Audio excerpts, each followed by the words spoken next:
Muy bien, entonces vamos a iniciar con la disertación del día de hoy, que corresponde a una parte muy importantísima de lo que se respecta a la nutrición. Voy a compartir material para poder iniciar. A ver, un segundito.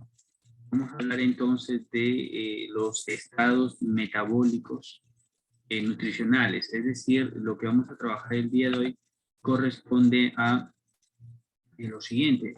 Vamos a hablar de la bioquímica aplicada a la nutrición, estados metabólicos y bioquímicos, lo principal, lo fundamental, lo que necesitamos conocer entonces. Así que empezamos. A ver, vamos a empezar. Primero, es importante empezar a hablar de los estados metabólicos nutricionales. Mencionar que en este segmento vamos a mencionar cómo nosotros podemos vivir en dos estados, el estado de ayuno y el estado postprandial. Recuerda que nosotros nos encontramos en cualquiera de estos dos estados, en estado de ayuno o en estado postprandial, que es el estado alimentario. Estos son los estados metabólicos nutricionales, estado de ayuno y estado postprandial.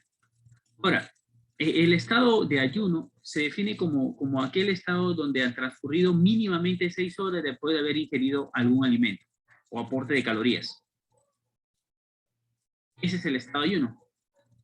El estado de ayuno, tú puedes estar en estado de ayuno así han ocurrido 6 horas del día, cualquier hora del día, no necesariamente desde la mañana. El ayuno no quiere decir 5 o 6 de la mañana. Ojo.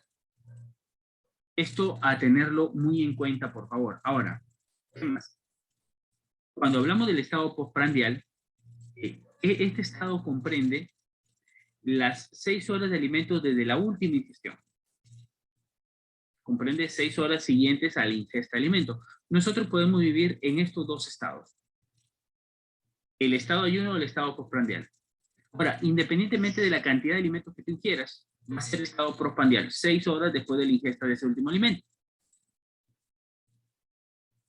Esto es necesario que tengamos en cuenta. Ahora, cuando hablamos nosotros del estado de ayuno, ya hemos mencionado las características del estado de ayuno, ya la hemos explicado, ya la hemos hablado, y ahora entonces vamos a trabajar lo siguiente. Aquí nosotros vamos a observar la etapa habitual, las 24 horas de una persona, en la cual transcurre. Aquí tenemos una persona que va a consumir sus alimentos y las 24 horas, en el estado de ayuno y en el estado postprandial. Bueno, ahora, vamos a observar algunas características importantes y es necesario analizarlas. Mira, tenemos acá una persona común. Generalmente, una persona pues se levanta a 6 de la mañana, más o menos a las 6:30 empieza su primer consumo de alimentos. En promedio, ¿no? 6:30, ingesta de alimentos. 6 horas. Este es su desayuno. Ya, supongamos 6:30. De ahí han pasado 6 horas hasta las 12:30 en promedio. Esas 6 horas posteriores son las horas postprandiales. Este es un estado postprandial, las 6 horas siguientes a la ingesta de este alimento. Ahora, 12:30 en promedio, pero de allí pasa pues poco tiempo, ¿no? Para que vuelva a ingerir alimento. Más o menos, en promedio, hasta la 1 de la tarde, a la 1 de la tarde, en este lapso es ayuno, porque no ha ingerido alimentos. Pero aquí almuerza. Y aquí le da otras 6 horas de estado postprandial, más o menos en promedio 7 de la noche. A esa hora, la persona ya está cenando nuevamente. Por tanto, le da 6 horas más de estado postprandial. En promedio 1 de la mañana. Ahora, desde la 1 de la mañana hasta las 6:30 es un estado de ayuno. Ahora mira, y es importante que nosotros observamos este punto, desde el punto de vista bioquímico y nutricional. La mayor parte de las 24 horas nosotros la vivimos ¿en qué etapa? Postprandial. Entonces la pregunta resalta acá. ¿Por qué la mayoría de los exámenes metabólicos o bioquímicos se toman en ayuno? ¿Por qué? ¿En qué medida nosotros reflejamos el estado habitual de una persona? ¿O hay alguna visión parcializada o viciada? No lo sé. Bueno, sí, es importante que lo entendamos, ¿no? Existen dos tipos de estado. El estado de ayuno y el estado postprandial. Esto para empezar a hablar nosotros de los estados metabólicos bioquímicos. ¿De acuerdo? Vamos a hablar ahora del estado alimentario. ¿Sí? Ingresa el alimento a la persona, tiene carbohidratos, amilosa, amilopectina, etcétera, son hidrolizados por las amilasas, ¿cierto? Y por lo tanto, una vez que son hidrolizados por las amilasas, se parte de la maltosa, glucosa, etcétera, se absorbe. Aumentan los niveles de glucosa en sangre, ¿cierto? Una vez que aumentan los niveles de glucosa en sangre, estos son detectados, estos niveles de glucosa, por algunas células que están ¿en dónde? En el páncreas, ¿cierto? Y el páncreas es importante hablar, porque cuando nosotros hablamos del páncreas en el estado metabólico, hablamos que el páncreas es un órgano exocrino y endocrino. Desde el punto de vista exocrino, secreta enzimas digestivas y endocrino hormonas. Y esto es el páncreas. Ahora, tiene funciones muy diferentes, endo y exocrino. Las células endocrinas del páncreas están en los islotes de Langerhans del páncreas. Los islotes de Langerhans del páncreas. Y entonces la glucosa es detectada aquí. Cuando aumentan los niveles de glucosa, los islotes de Langerhans, las células beta de los islotes de Langerhans, aquí en el páncreas, células alfa, recuerda, beta, etc. Las células que nosotros debemos conocer son las células beta. ¿Por qué? Esas células beta producen la insulina. Entonces, mediante cierto mecanismo producen la insulina. Las células beta. Como detectan la elevación de la glucosa, ¿en qué se traduce? En la secreción de insulina a la vena pancreática. ¿Qué pasa con la insulina? La insulina tiene varias acciones. Pero, ¿cuáles son los objetivos de la acción de la insulina? Los siguientes órganos. En primer lugar, hablamos del hígado. ¿Y por qué hablamos del hígado? Porque la vena pancreática drena la vena porta, ¿cierto? Y el primer órgano con el que se encuentra toda la insulina que se ha secretado es el hígado. Por eso queremos en primer lugar. Y recuerda que la mayor parte de la acción insulínica normal, ¿dónde está? En el hígado. Luego tenemos en segundo lugar, en segunda instancia, el músculo estriado, el esquelético, el cardíaco, ¿cierto? Y en tercer lugar tenemos el tejido adiposo. El tejido adiposo. No hablamos del orden de importancia necesariamente, pero el hígado sí. Pero es importante que lo tengamos en cuenta. Entonces, seguimos hablando del estado alimentario, ¿ya? Una vez que la célula, que en la glucosa ingresa a la célula, ¿qué pasa? Una vez en la célula la glucosa se fosforila. La primera parte, la primera etapa, entonces, nosotros sabemos que la insulina facilita la expulsión de los cotransportadores de glucosa. Recuerda que la insulina, en resumen, hace que la glucosa entre a la sangre, ¿no? O a la célula, en realidad, entra a la célula. Una vez en la célula, vuelvo a repetir, ¿qué pasa? ¿Qué es lo que hace la glucosa? Lo primero es que fosforila. Se fosforila la glucosa. Este es el primer paso que debemos tener en cuenta. El primer paso de la glucólisis es la fosforilación de la glucosa. Porque si no, la glucosa va a entrar, va a salir, y la única manera de anclar la glucosa al interior de la célula es fosforilarla. Crear un grupo de fosfato. ¿Cierto? La glucosa, con un gasto de ATP, nosotros de que se forma la glucosa 6-fosfato.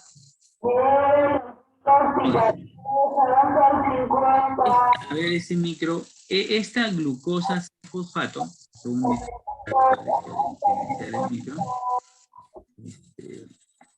ahora sí.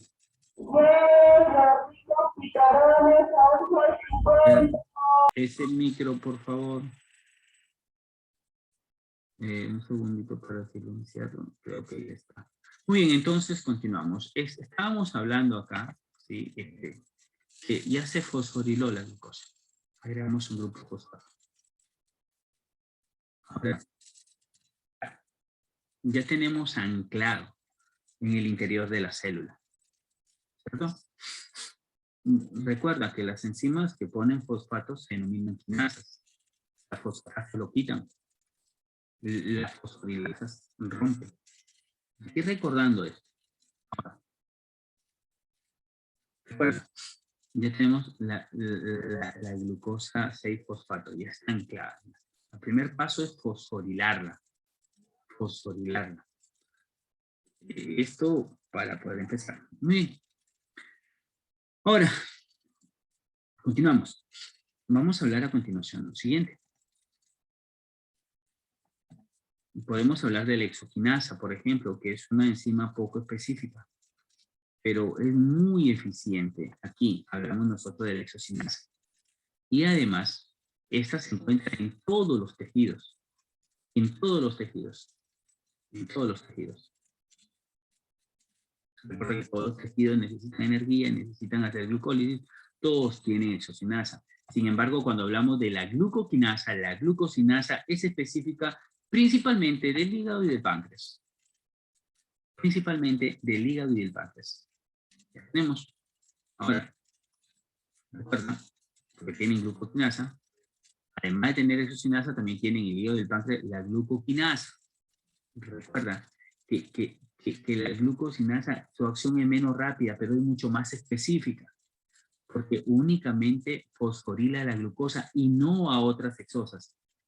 La exoquinasa a otras hexosas diferentes.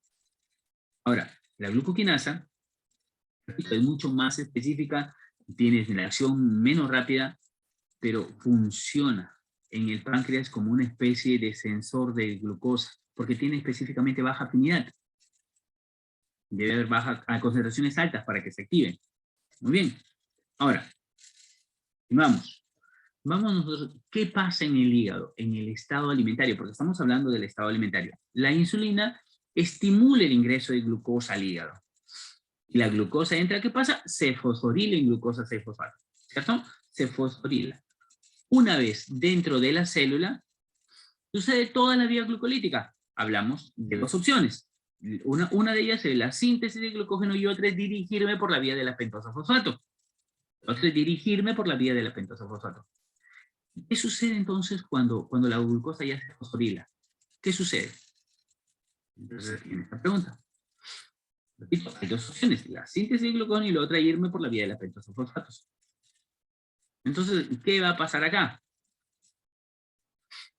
Por lo tanto, la pregunta es, ¿qué va a pasar una vez que la glucosa ya está?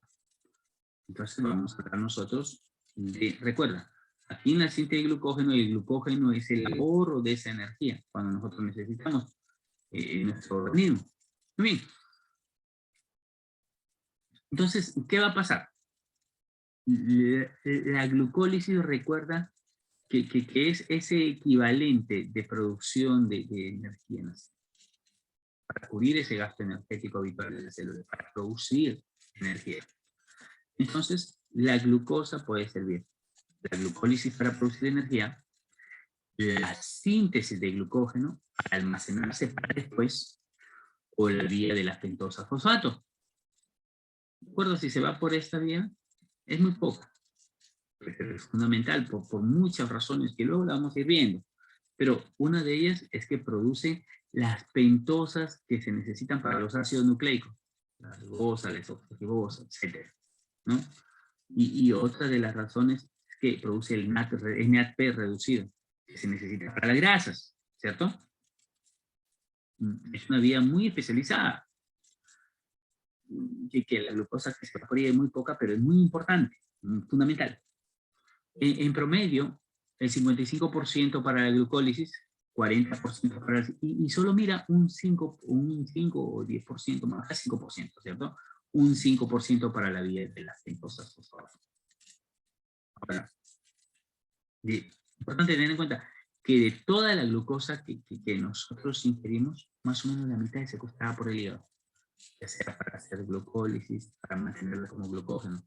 Solo el 50% restante accede a la circulación y va a los diferentes tejidos, cerebro, músculo, etc.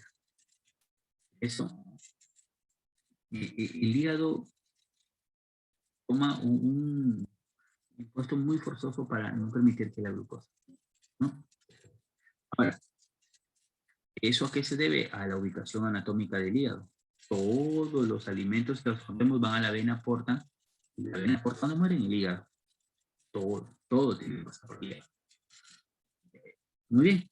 Ahora, vamos entonces. La síntesis de glucógeno del hígado, recuerda, la capacidad que tiene de sintetizar el glucógeno es muy alta, hasta 5% de su peso. Y un hígado de un adulto promedio más o menos pesa 1500 gramos, y medio. Es decir, puede tener hasta 75 gramos de glucógeno. Imagínate, en promedio. Imagínate. Eso en glucógeno. Esa es la reserva máxima que puede tener el hígado. Ahora, ¿qué más sucede acá? Muy bien, seguimos. La glucosa y los aminoácidos ingresan a la célula bajo el estímulo de la insulina. La glucosa, los aminoácidos, la glucosa pasa glucosa a fosfato por la vía glucolítica, ¿cierto? Pero en la vía glucolítica hay un punto donde se parte en dos. De una hexosa salen dos de tres, ¿cierto? La fosfato de hidroxiacetona y la otra, el gliceraldehído 3-fosfato, ¿cierto? Este gliceraldehído 3-fosfato más o menos es similar al glicerol. ¿Sí? Ahora, puede ir descarboxilarse e ir a piruvato, y luego acetil-CoA, ¿cierto? Ahora, el piruvato a acetil-CoA, el piruvato tiene 3 carbonos, el acetil-CoA tiene 2 carbonos. En esta pérdida se genera el acetil-CoA. El acetil-CoA es más o menos como esa base, ese ladrillo a partir de la cual se construyen los ácidos grasos. Recuerda que los ácidos grasos son cadenas de carbonos que se sintetizan de dos en dos, y cada dos son un acetil. ¿Qué es el CoA? Es un coautador, ¿cierto? Es así como una maquinaria que lleva. Lo que se adiciona a la cadena es el acetil, de 2 carbonos. De dos. Ahora, eso lo que permite hacer ¿qué cosa? Ácidos grasos. Del fosfato de hidroxiacetona, o del glicerol de fosfato, se puede producir lo que conocemos nosotros como el alfa-glicerol fosfato, que es básicamente el glicerol con un fosfato adicional. Ahora fíjate, tienes ácidos grasos y glicerol, ¿qué puedes armar? ¿Qué puedes armar? Los triglicéridos. ¿Recuerda? Glicerol y ácidos grasos, triglicéridos, ¿cierto? Mira. Entonces, la insulina, al promover la entrada de glucosa, promueve la entrada de glucosa, promueve la glucólisis, promueve también la generación de ¿qué? De ácidos grasos y glicerol para producir, sintetizar triglicéridos en el hígado. Ahora, ¿qué pasa con estos aminoácidos que están circulando? También ingresan bajo el estímulo de la insulina. Y la insulina, recuerda que es una hormona anabólica, ¿cierto? Promueve la construcción de cosas complejas a partir de más pequeñas. A partir de estos aminoácidos, ¿qué se sintetizan? Se sintetizan proteínas, muchas proteínas, pero una de ellas es la ApoB100. Bueno, aquí están los aminoácidos, ¿cierto? ¿Por qué hablamos de la ApoB100? Porque la ApoB100 es un transportador de grasa. Ahora, ¿qué va a pasar? Nosotros aquí estamos observando entonces la ApoB100. La ApoB100 se une a estos triglicéridos y forma lo que nosotros conocemos como la VLDL. ¿Y qué es? Una proteína. La VLDL. Y es grasa, ¿cierto? Bueno, ¿sí? Por la unión. ¿Qué cosa es esto entonces? Una lipoproteína. Mira, se forma lipoproteína. Recuerda, hablamos de las lipoproteínas de acuerdo a su densidad se clasifican. Si tú lo recuerdas, la LDL, la lipoproteína D de muy baja densidad. La lipoproteína de muy baja densidad, que son las que fabrica el hígado. ¿A partir de qué entonces? A partir de ApoB100 y triglicéridos y grasa. ¿De dónde viene esa grasa? Del azúcar. Imagínate. Entonces, ¿qué sucede? Esta es la razón por la que los carbohidratos, entre comillas, engordan, porque hablamos de los diferentes tipos de carbohidratos, entre comillas, o la razón por la cual se puede ganar tejido adiposo. ¿También? Entonces, mira, este proceso metabólico es muy importante. Es por esa razón, porque ese carbohidrato va hacia la glucosa, se produce el glicerol, el acetil-CoA, como presencia de triglicéridos. Y esto finalmente, eventualmente va al tejido adiposo y ahí se almacena, ¿cierto? No nos olvidemos de este punto importante. Tener en cuenta. Bien, entonces aquí estamos hablando nosotros de la formación de la lipoproteína de muy baja densidad. Bien, ahora vamos a continuar. Bien, ahora ¿qué procede? ¿En qué vamos a continuar? En lo siguiente. Mira, esa lipoproteína de muy baja densidad sale, pues, ¿no? Sale. Sale, ¿de acuerdo? Ahora, ¿qué pasa ahora acá? Nosotros debemos continuar y tener en cuenta este punto. La BDL eventualmente, repito, se secreta. Se secreta. Ahora, continuamos. Pero aquí, esta es una de las razones por las cuales si una persona consume alimentos que no tienen grasa y le medimos triglicéridos, 2 horas después los tienes elevados. ¿Pero por qué si no está consumiendo grasas? ¿Por qué? Porque de los carbohidratos, mira lo que se alcanza a producir. Es una de las razones. Ahora, ¿qué pasa en el tejido adiposo? ¿Qué pasa? Esto esquematiza el endotelio del tejido adiposo y aquí tenemos el adipocito. Las células endoteliales del tejido adiposo y este es el adipocito, ¿ya? Para explicarlo. La insulina, ¿qué hace la insulina? Hace varias cosas acá. Una de ellas es que estimula la expulsión de una enzima que se llama LPL1. Vamos a hablar de la lipoproteína lipasa 1. La lipoproteína lipasa 1. La LPL1. Lipasas. Son todas las enzimas, recuerdan, que rompen triglicéridos. ¿Cierto? Lipasas, rompen triglicéridos. ¿Y por qué se llama lipoproteína lipasa? Porque rompe los triglicéridos que están en las lipoproteínas. Entonces se acerca al endotelio y la insulina estimula la expulsión de la actividad de esta enzima. Entonces acá en la grasa de los alimentos que vienen con los kilomicrones, la grasa de los alimentos que vienen con los kilomicrones, pues bueno, te aportan la grasa de la alimentación, pues no. ¿Qué pasa? Los triglicéridos que están aquí son rotos por la LPL1 y se liberan esos dos componentes de los triglicéridos. ¿Cuáles son esos dos componentes?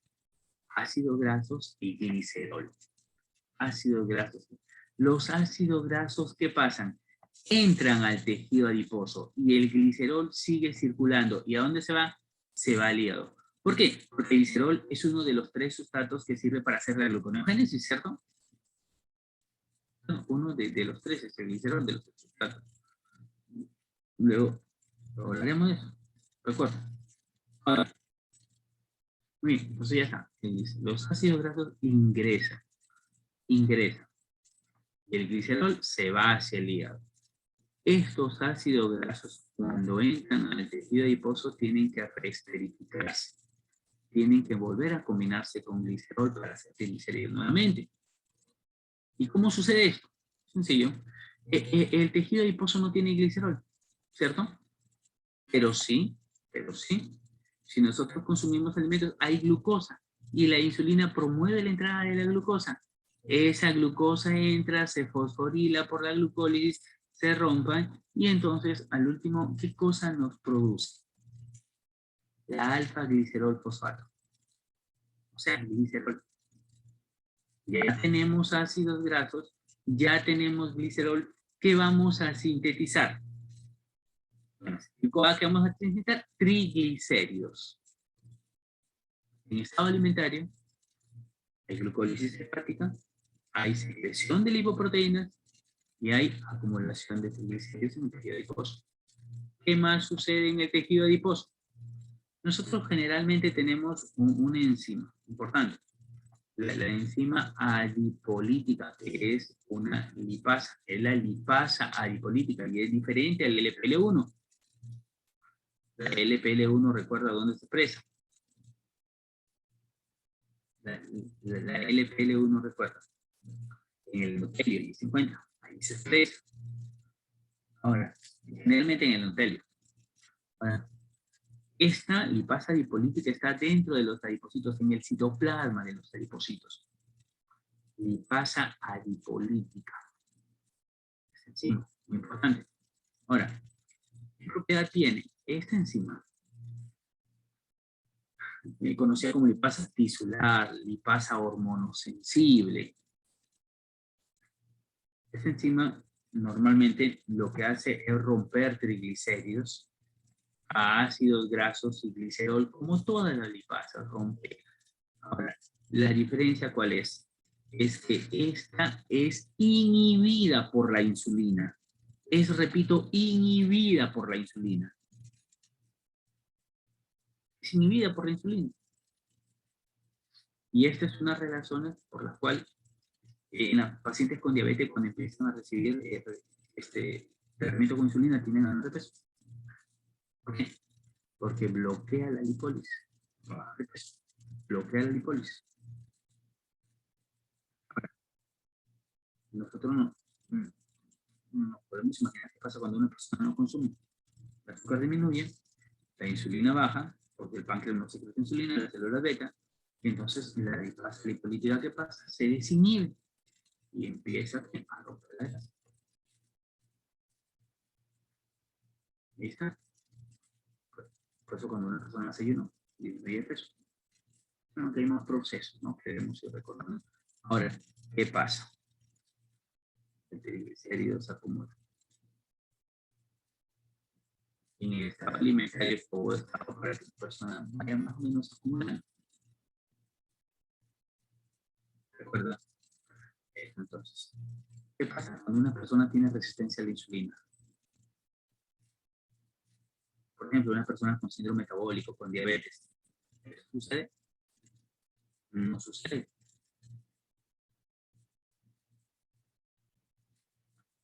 Porque tenemos que hablar, bueno, del mecanismo de la diabetes. Pero las personas que son resistentes a la insulina o los hiperinsulinémicos necesitan mucha insulina para tratar de compensar. ¿De acuerdo? No. Muy bien. Ahora, ¿qué pasa cuando un paciente se hace diabético? El azúcar y todo. Es porque no está produciendo la suficiente insulina para vencer el grado de resistencia que tiene. Y entonces, cuando está lipólisis, pierde peso. Bien. Entonces, es importante tener en cuenta o conocer esta hormona tisular o la hormona sensible. Ahora, ¿qué pasa entonces en el músculo? La insulina estimula la entrada de glucosa y entonces estimula la entrada de la glucosa, viene la glucólisis y hablamos de la fosforilación. La captación de la glucosa entra, se fosforila y hace glucólisis en el músculo, hablamos de glucógeno. Ahora, el almacenamiento como glucógeno. Lo mismo que en el hígado, lo mismo. Vía de las pentosas fosfato, mucho menos, pero igual, ¿no? Ahora, básicamente lo mismo que pasa, se capta la glucosa, se fosforila, se utiliza lo que se necesita utilizar, lo que sobra se almacena como glucógeno, ¿cierto? Ahora, los aminoácidos también entran. Y los aminoácidos, ¿para qué se utilizan? Para sintetizar proteínas en el músculo. Proteína, miosina, sobre todo, ¿cierto?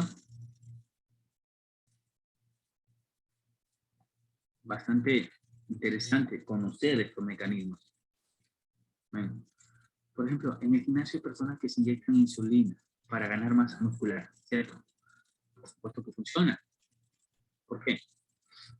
Por ejemplo, te tomas un batido de proteínas, hay una cantidad de aminoácidos que ingresan, te inyectas insulina, es este proceso.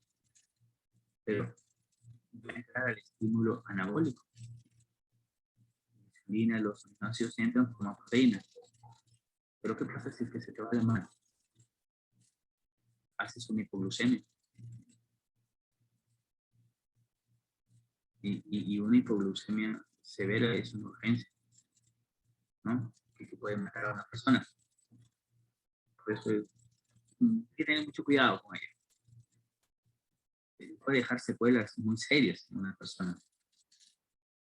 Así que esto de tomar anabólicos hay que tener muchísimo cuidado con ciertos pacientes que hacen actividad física intensa, etc. Muy bien. Vamos entonces a continuar con este proceso. Vamos a ver ahora. Ya sabemos qué pasa en el estado postprandial, ¿no es cierto? La persona come, se le sube la insulina, se le sube el azúcar, hace glucólisis, la glucosa, etc. Ahora, ¿qué pasa en el estado de ayuno? Aunque ya hemos hablado del estado de ayuno, todo el proceso bioquímico y todo, ya hemos hablado, lo voy a resumir o lo vamos a resumir. ¿Qué pasa en el estado de ayuno? ¿Qué pasa en el estado de ayuno?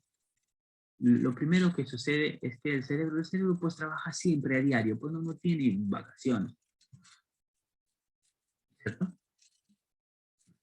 Ahora, ¿qué pasa en el estado de ayuno? ¿Qué pasa?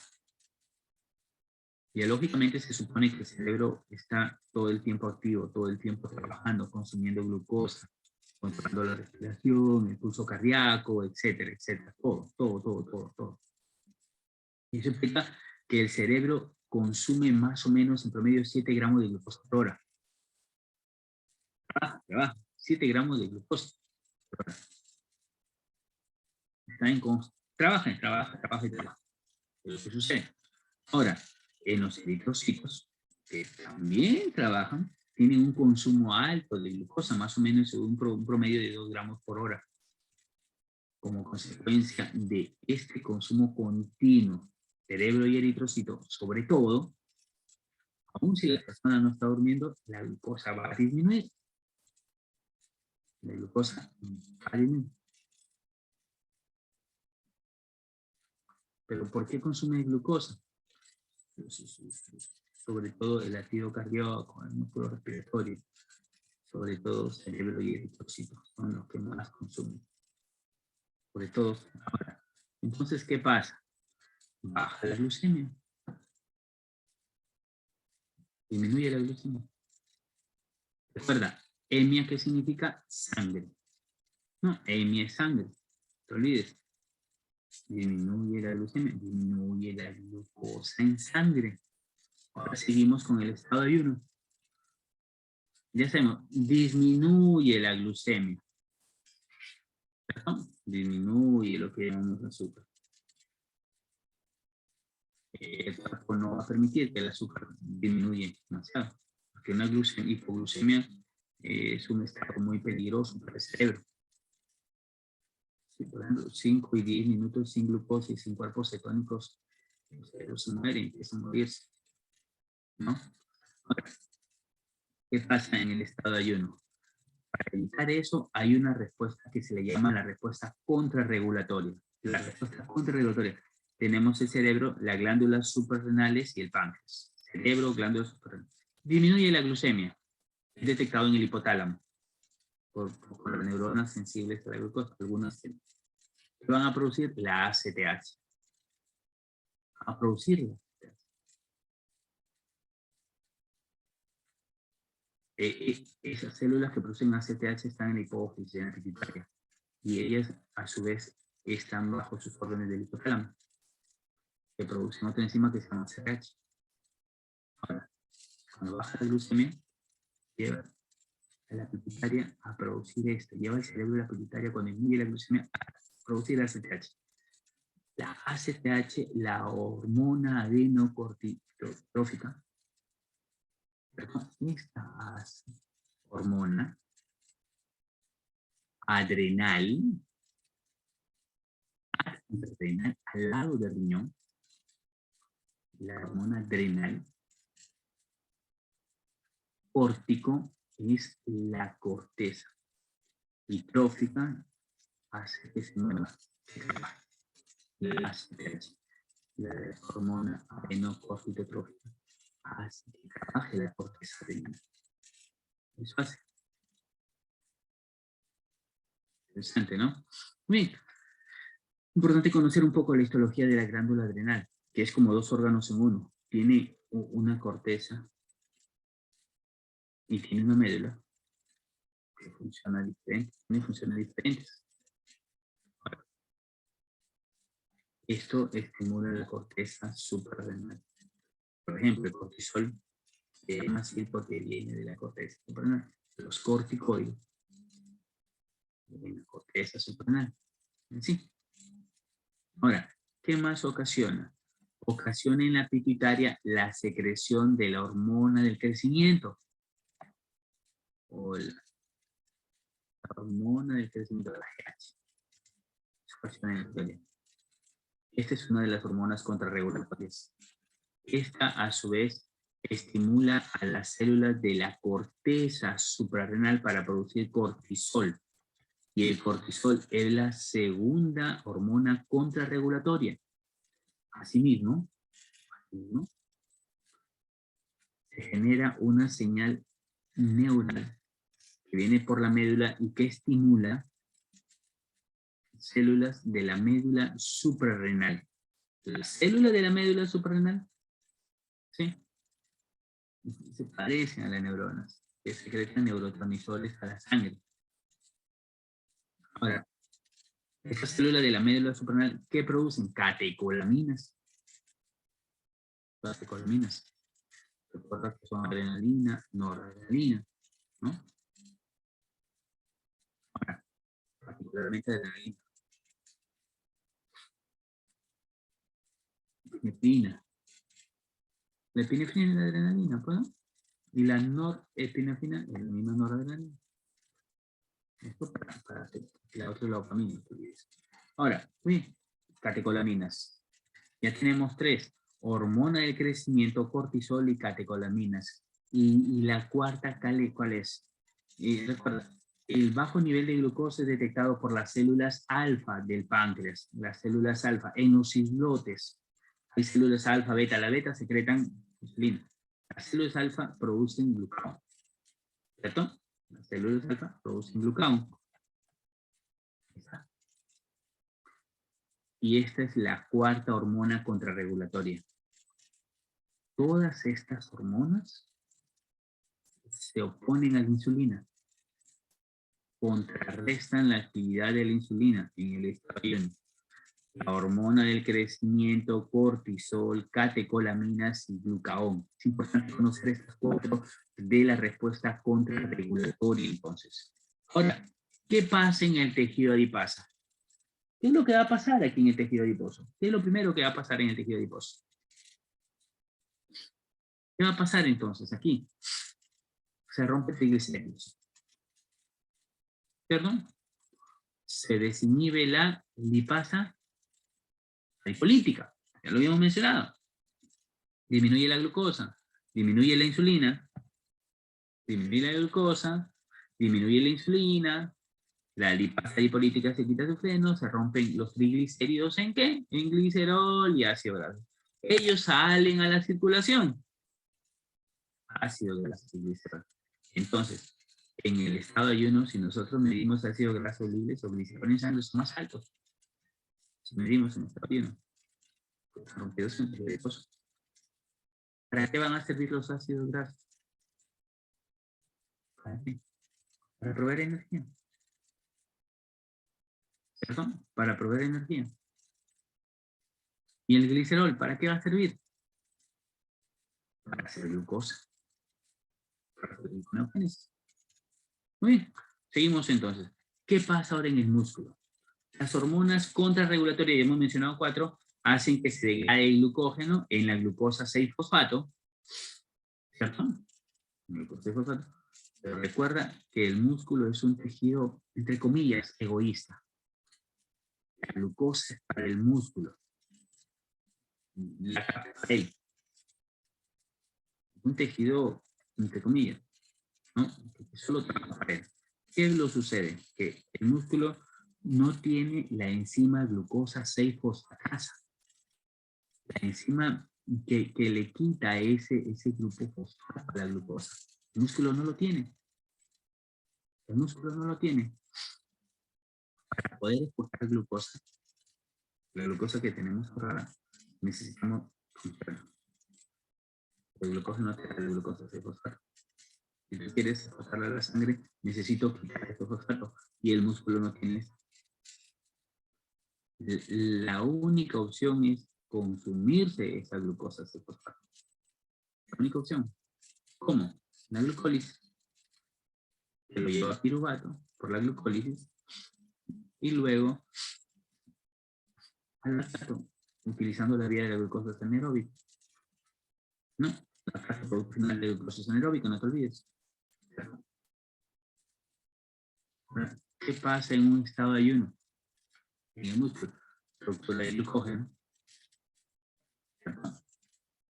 Pero el músculo no puede aumentar la glucemia.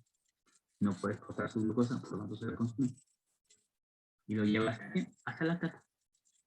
Lo lleva hasta el lactato. Si uno está en ayuno,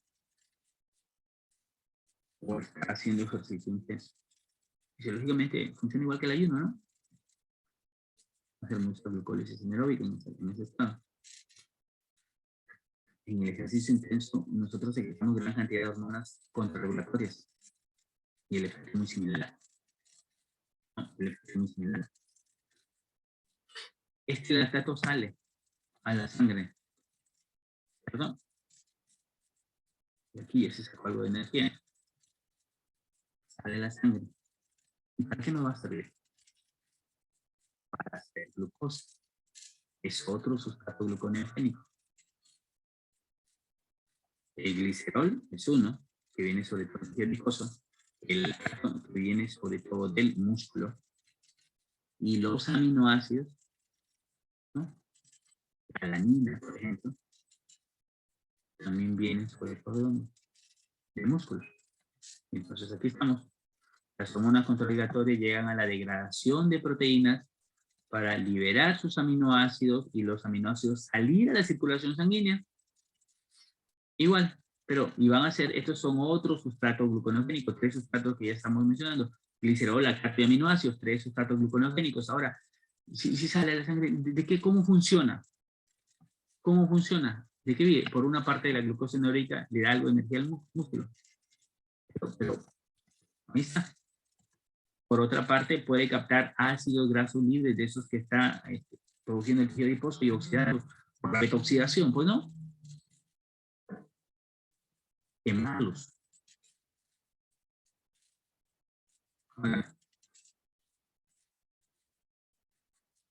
Estos ácidos grasos libres, ese proceso de quemar los recuerdos se llama, lo conocemos como la beta-oxidación.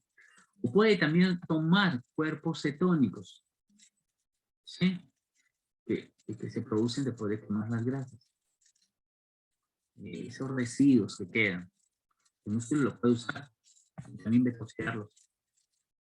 Por lo tanto, los aminoácidos, el glicerol y el lactato son los sustratos gluconeogénicos. Eso es importante que estamos recordándolo, ¿cierto?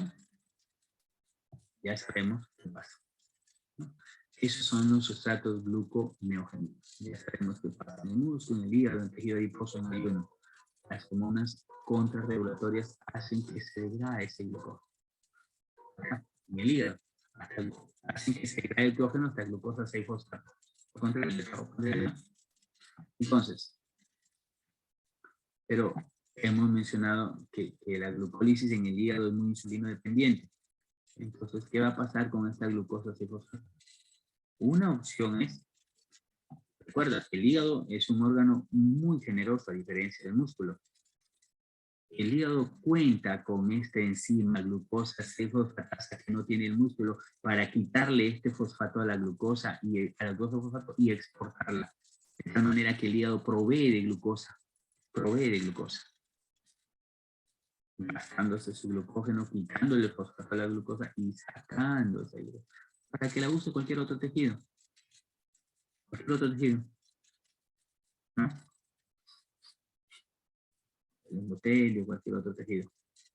Ahora, el hígado cumple un papel muy importantísimo en el equilibrio energético del cuerpo, porque es aquel que cuando no hay glucosa, degrada sus reservorios y exporta la glucosa para mantener esta glucemia. ¿De acuerdo? Ahora, de hecho, cuando una persona tiene una falla hepática severa, por ejemplo, tiene una tendencia a la hipoglucemia, ¿no? Tiene una tendencia a la hipoglucemia.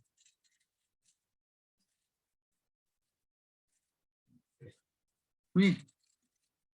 Ahora, ya estamos trabajando este punto. Ahora, ¿qué más? Las hormonas contrarregulatorias hacen que la gluconeogénesis se active. Y por algunos mecanismos. Entonces, activa las enzimas claves de la gluconeogénesis. Y eso permite que a partir de glicerol, lactato, aminoácidos, ¿qué cosa se puede hacer? ¿Qué cosa se puede hacer? Glucosa 6-fosfato. Y como aquí hay glucosa 6-fosfatasa, le quitamos ese y exportamos, ¿qué cosa? La glucosa. La glucosa. ¿Esa? Muy bien. Seguimos. Ten en cuenta que esto es producción hepática de glucosa. Producción hepática de glucosa. Las fuentes de producción hepática de glucosa, ¿cuáles son? Gluconeogénesis. ¿Y la otra cuál es? La glucogenólisis. Romper el glucógeno. ¿Sí? Recuerda que el músculo no puede hacer gluconeogénesis. Solo dos órganos lo pueden hacer. Hígado y riñón. Tienen que pasar más o menos 12 o 18 horas para que el riñón ayude. Muy bien.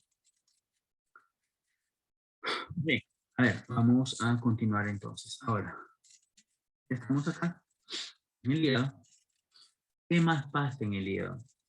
Vienen los ácidos grasos libres. ¿De dónde vienen los ácidos grasos libres? Del tejido adiposo. ¿Verdad? Se pueden oxidar en el hígado y extraerles esa energía en el fenómeno que se llama la beta-oxidación, ese proceso de beta-oxidación. Beta-oxidación. Recordemos la nomenclatura de los ácidos grasos. Hay un carbono alfa, ¿cierto? Que está al lado del grupo carboxilo. Y el carbono beta. El que está después del alfa es el beta. Todos los fenómenos de oxidación, todos de los ácidos grasos, se dan en ese carbono beta. Por eso se llama beta-oxidación. ¿Sí? En química orgánica eso se ve. Se llama beta-oxidación. Ahora, por beta-oxidación, llegamos a acetil-CoA. Rompe los ácidos grasos de 2 en 2 y libera acetil-CoA. Y eso le genera mucha energía. Luego, ¿qué hacemos con ese acetil-CoA? No puede entrar al ciclo de Krebs, porque el ciclo de Krebs está desactivado. En ayuno, ¿cierto? ¿Qué pasa ahora? ¿Qué hacemos con ese acetil-CoA? Nos unimos de a dos y formamos lo que llamamos los cuerpos cetónicos. ¿Y qué pasa? Nos sacamos la sangre, sale la sangre. Y los cuerpos cetónicos, el cerebro puede utilizar. El músculo también. ¿Cierto? Los cuerpos cetónicos salen de la grasa que nos indicó el tejido adiposo, sacamos energía, oxidarlo, y con esos desechos producimos esto. Los cuerpos cetónicos que pueden servir al tejido muscular y al sistema nervioso. Ahora vamos a recordar algunos términos básicos para hablar de la glucólisis y de la gluconeogénesis. Pero vamos a recordar algunos términos básicos. Y necesitamos recordarlo mucho para poder hablar de esto. Este tema es bastante bonito, bastante interesante y nos tomaría muchas horas hablarlo, tratando de resumirlo, asumiendo que hay conceptos previos que conocemos. ¿Sí? Asumiendo ello. Vamos a resumir algunos términos básicos. ¿Sí? Vamos a resumir algunos términos básicos. Así que vamos a atender por favor. Vamos a recordar. Vamos a aclarar algunos términos. La glucólisis. ¿Qué es glucólisis? Romper la glucosa en 2 piruvatos. Ahora, ¿qué es la glucogenogénesis? Generación de glucógeno a partir de, también se llama glucogénesis. Se llama glucogénesis. No te confundas con gluconeogénesis. Glucogénesis. No hablo de gluconeogénesis. Sí, glucogénesis. Glucogenogénesis. Síntesis de glucógeno. ¿Ya? ¿Y qué es glucogenólisis? ¿No? Romper el glucógeno hasta que, degradar el glucógeno hasta que, hasta glucosa trifosfato, ¿no? Como ya lo habíamos mencionado. ¿Qué es gluconeogénesis? Generar nueva síntesis de glucosa a partir de compuestos no azúcares. ¿No? Glucólisis, romper la glucosa hasta piruvato. Glucogenogénesis, sintetizar glucógeno a partir de glucosa. Glucogenólisis, degradación de ese glucógeno. Y la gluconeogénesis, sintetizar nueva glucosa a partir de sustratos que no son azúcares. Ni el lactato, ni el glicerol, ni los aminoácidos. Y se llama la glucogenólisis. ¿Sí? Bien. Entonces no te olvides. Ahora, ¿qué es la glucólisis? ¿Qué es la glucólisis? Desdoblar la glucosa. ¿A qué? A 2 moléculas de piruvato. La glucólisis. Glucólisis. La glucólisis. ¿Piruvato qué es? Glucólisis. Y esto se da condiciones aeróbicas o anaeróbicas. Y vamos a ver que la glucólisis es romper la glucosa hasta que, hasta piruvato. Hasta piruvato. Bien, ahora, ¿qué funciones tiene la glucólisis? En principio, proveer de energía. De ATP, ¿cierto? Poca energía. Poca energía. La mayor parte se produce en el ciclo de Krebs, no te olvides. 2 ATP, pero son necesarios. Y la segunda es aportar intermediarios para otras vías. Una gran cantidad de intermediarios. Piruvato, fosfato de hidroxiacetona. Estas moléculas son pasos de la glucólisis, son importantes para otras vías. Es una manera de generar este tipo de intermediarios. Ahora, algunos recordatorios, que necesario conocerlos, estos términos. ¿Qué son deshidrogenasas? ¿Qué son oxidasas? ¿Qué son oxigenasas? ¿Qué son? Una deshidrogenasa. Este es un sustrato, ¿ya? Coge el sustrato y le quita un hidrógeno. Esas son las deshidrogenasas. Le quita átomo de hidrógeno. Esas son las deshidrogenasas. Una oxidasa. Coge un sustrato, le sustrae un electrón. Luego ese electrón se lo transfiere al oxígeno para formar agüita. Esa es la función de las oxidasas. Esa es una oxidasa. Le quita un electrón a un sustrato, lo oxida, ¿cierto? Pero además se lo transfiere al oxígeno para formar agüita luego. La oxidasa, diferente función. Una oxigenasa. ¿Qué hace la oxigenasa? Las tres oxidan, ojo. ¿Sí? Quitando hidrógenos, quitando electrones, etc. Y acá añadiendo oxígeno. Coge oxígeno y se lo agrega a un sustrato. Esa es una oxigenasa. Eso es una oxigenasa. Y de eso vamos a ver varias. Ahora, Esta es la glucólisis, míralo. Vamos a hablar de todos estos 10 pasos. En resumen, esta es la glucólisis. Pero lo que quiero mencionarles hasta hoy, porque esta clase se va a tener que continuar, a grosso modo, esta es la anatomía de la glucólisis. Importante que es importante tener en cuenta que acá, bueno, ya hablaremos de esto por esta parte. Hasta aquí son azúcares de 6 carbonos. Todos los cambios se hacen sobre azúcares de 6 carbonos. Y acá son 2 cadenas de azúcares de 3 carbonos. Por eso por 2. Hay un punto clave que es el rompimiento. De una parte, azúcares de 6 carbonos, todo de 3. Y al final, cuando uno llega a piruvato, podemos decidir, de acuerdo a la condición aeróbica o anaeróbica, si sigue hacia lactato, y entonces glucólisis anaeróbica, o si no, ese piruvato lo manda a la mitocondria, al ciclo de Krebs, y entonces hablamos de la glucólisis aeróbica. Si le ponemos ese nombre, piruvato y glucólisis. ¿De acuerdo? Esta primera fase es una fase de consumo, de inversión de energía. Luego hablaremos de todas estas etapas, pero esta primera fase es una fase de inversión de energía. Gastamos energía. Sí, gastamos energía. Ahora, esta es la primera fase.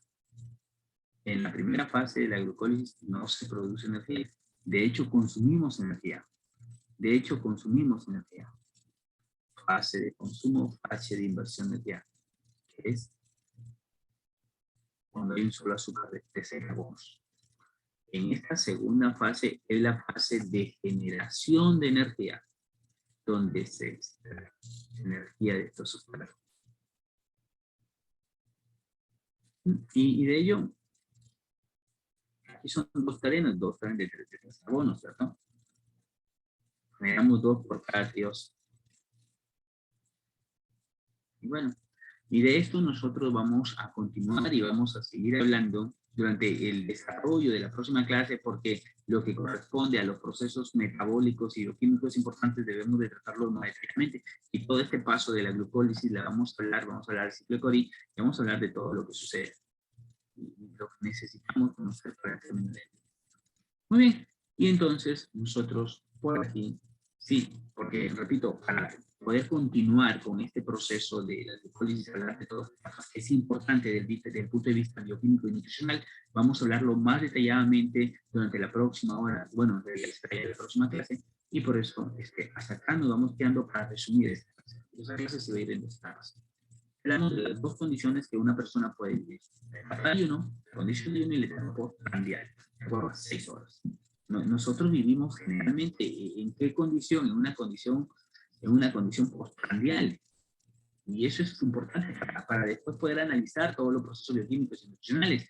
Es importante conocerlos. Muy bien, por aquí entonces vamos cerrando, por aquí voy cerrando al menos esta primera parte de los cambios metabólicos y bioquímicos. Y ya continuaremos la próxima semana con esta segunda parte y el repaso en ambos que se viene también. Muy bien, por aquí entonces vamos cerrando y conmigo será hasta la próxima semana. Muy buenas noches y permiso. Hasta luego.